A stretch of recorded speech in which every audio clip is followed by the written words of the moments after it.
جیسے میں نے کہا قانون وصیت تحفظ مال کے لیے قانون وصیت جو قائم کیا گیا، فرمایا کہ اس وقت پہلے ابتدائی اسلام میں اصل میں یہ حکم تھا کہ جس کا کوئی مال ہو، مال چھوڑ کے جا رہا ہے تو وہ وصیت کرے اپنے والدین کے لیے کہ ماں کو اتنا دے دو، باپ کو اتنا دے دو، فلاں کو اتنا دے دو، رشتہ داروں کو اس کو، تو اپنے وہ جو ورثہ ہوتے تھے ان ورثہ کے لیے وصیت کرتا تھا، اور یہ ابتدائی اسلام میں حکم تھا۔ بعد میں جو ہے یہ حکم منسوخ کر دیا، کیونکہ نبی کریم صلی اللہ علیہ وسلم کی صراحت حدیث آ گئی لا وصیت لوارث، اب وارث کے لیے وصیت کی اجازت نہیں۔ قرآن کریم نے سارے حصے بیان کر دیے کہ باپ کا کتنا ہوگا، ماں کا کتنا ہوگا، بھائی کا کتنا ہوگا، جب وہ اولاد کا کیا ہے، تو سب کا بیٹے بیٹیوں کے ایک ایک الگ حصے بیان کر دیے۔ جب حصے سارے بیان کر دیے ہیں تو اب جو ہے لا وصیت لوارثین، اب وارث کے لیے وصیت کرنے کی اجازت نہیں۔ ہاں غیر وارث ہے تو غیر وارث کے لیے 1/3 کے اندر وہ وصیت کر سکتا ہے۔ لیکن جو ہے یہاں پر جو یہ انتظامی امر جو بیان کیا قانون وصیت کا، یہ گویا کہ اس حدیث کی وجہ سے منسوخ ہو چکا ہے۔ اور یہ کیا تھا، جیسے میں نے بتایا کہ کہتے ہیں کہ والدین کے لیے وصیت کرتا تھا، اپنے عزیز و اقارب کے لیے وصیت کرتا تھا۔ اب جب وصیت اس نے کی تو بس اوقات وصیت کرنے کے اندر جو ہے وصیت کے اندر کرنے میں غلطی کر جائے، ہو سکتا ہے کہ کسی کے حق میں زیادہ کر رہا ہے، کسی کے حق میں کم کر رہا ہے، ظلم زیادتی کر رہا ہے، خطا غلطی سے وصیت جو ظالمانہ کر رہا ہے، تو جو بندہ وصیت لکھ رہا ہے تو فرمایا کہ وہ وصیت لکھنے والا اگر مناسب سمجھے تو اس کی ظالمانہ وصیت کو عادلانہ کر سکتا ہے۔ وہ کہتے ہیں نہیں، یہ سوچے کہ نہیں، یہ اس نے جو وصیت کی یہ صحیح نہیں کی تھی، اس میں تو ظلم ہے، لہذا وہ اپنی طرف سے اس کو تبدیل کر کے عادلانہ پہلو کے مطابق اس وصیت کو لاگو کرتا ہے۔ قرآن نے اس کی اجازت دی ہے تاکہ وہ ظلم اس کی گردن پہ نہ رہے مرنے والے کی،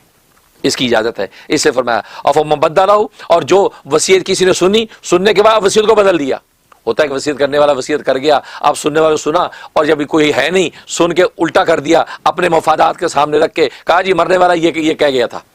فرما دیا اگر کسی نے اس طرح وصیت کو بدلا، فرمایا کہ وہ اس نے بھی ظلم کیا، اس کا گناہ اس کی گردن پہ ہوگا، مرنے والے پہ اس کا کوئی گناہ نہیں۔ اسی حقیقت کو بیان کر رہے ہیں۔ فرمایا کہ فم بدلہ، جسے بدل دیا وصیت کو بعد ما سمعہ، بعد اس کے اس کو اچھی طرح سن لیا تھا، فإنما اسم علی الذین یبدلونہ، پس پختہ بات ہے کہ اس کا گناہ بدلنے والوں پر ہی ہوگا۔ ان اللہ سمیع علیم، اللہ تبارک و تعالیٰ سننے والا ہے۔ فمن خاف، اور جس کو خوف من موسن، وصیت کرنے والے کی طرف سے، یعنی وصیت کرنے والا جو ہے غلط وصیت کر رہا ہے، گمراہی اور ظالمانہ وصیت کر رہا ہے، یا یہ طرفداری سے زیادہ کام لے رہا ہے، یا گناہ کی وصیت کر رہا ہے، تو فرمایا اب جو وصیت جس کو نے لکھی ہے اس کو اجازت ہے کہ وہ اس کی اصلاح کر دے۔ وہ سوچے نہیں بھئی یہ جو وصیت کی ہے یہ تو غیر شرعی ہے۔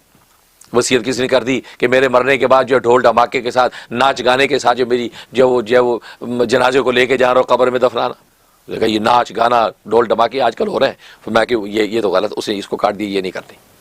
تو یہ گناہ کی وصیت کی۔ یا کسی کے لیے زیادہ مال لکھوا دیا جبکہ یہ عدل کے خلاف تھا، اس نے اس کی اصلاح کر دی، نہیں بھی نہیں یہ ان سب کا حق برابر بنتا ہے اسے، تو یہ بیچ وصیت لکھنے والا اگر اس کو تبدیل کر دے پھر اس کے پر کوئی گناہ نہیں، کہ جس نے خوف کیا وصیت کرنے والے سے جنفن طرفداری کا، کجروی کا، او اسمن یا گناہ کا، فاصلح بینہم، پس اس نے ان کے درمیان اصلاح کر دی، وارثوں کو بھی بتا دیا دیکھو بھائی یہ غلط، یہ صحیح، یہ ایسا نہ کرو، یہ ابا نے وصیت کی یہ صحیح نہیں ہے، گناہ کی بات ہے، لہذا ان کا جی ٹھیک ہے، تو اصلاح کر دی، فلا اسم علیہ، تو اس تبدیل کرنے والے پر گناہ نہیں۔ پہلے جسے تبدیل کیا ہے اس کا صحیح عادلانہ وصیت کو خود ذاتی مفادات ظالمانہ کی طرف لے گیا ہے، وہ اس کا گناہ اس پہ ہوگا، لیکن اس نے تو اصلاح کی ہے، وصیت کو اچھے انداز سے پیش کر دیا ہے، بلکہ ظلم کو عدل کے اندر بدل دیا ہے، تو فلا اسم علیہ، اس پر کوئی گناہ نہیں ہے۔ ان اللہ غفور رحیم، بے شک اللہ تبارک و تعالیٰ خوب بخشنے والا مہربان ہے۔